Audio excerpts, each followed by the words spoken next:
மதத்தவர் என்று சொல்லி நீ நடந்து கொள்கிறாயே, இது சரியா? நீ எனக்கு ஒன்னும் பிச்சை போட தேவை கிடையாது, புரியுதா? கூட்டணி இருக்குல்ல, போன முறை நான் சேர்ந்தா இவ்வளவு ஜெயிச்சேன், இந்த வர வச்சுக்கவும் கட்சிய உரிமையை நான் வழங்குவேன் என்று அவர் சொன்னார். 4 வருஷம் முடிஞ்சு போச்சு, இன்னும் ஒரு ஆள் தான் இருக்குது. இது சலுகை கிடையாது, உரிமை. இது எனது உரிமை. நான் இந்த நாட்டினுடைய குடிமகன், எனது உரிமை.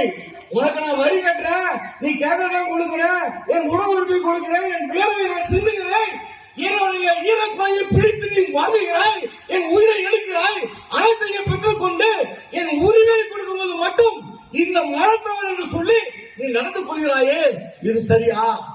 நீ எனக்கு ஒன்னும் பிச்சை போட தேவை கிடையாது, புரியுதா? கூட்டணி இருக்குல்ல, போன முறை நான் சேர்ந்தா இவ்வளவு ஜெயிச்சேன், இந்த வர வச்சுக்கவும் கட்சிய ஒரு பக்கம் பிஜேபி இருக்குது, அதிமுக இருக்குது, பாட்டாளி மக்கள் கட்சி இருக்குது, தேமுதிக இருக்குது, ஒரு லைனா. இன்னொரு பக்கம் திமுக கூடிய ஒரு லைன் போட்டுக்க.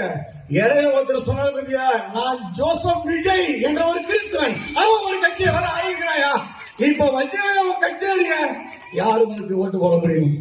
அதனால இந்த நேரத்துல நாங்கள் உன்னிடத்திலே பிச்சை எடுக்க நாங்கள் விரும்பவில்லை. எங்கள் உரிமையை நீங்கள் கொடுக்க வேண்டும்.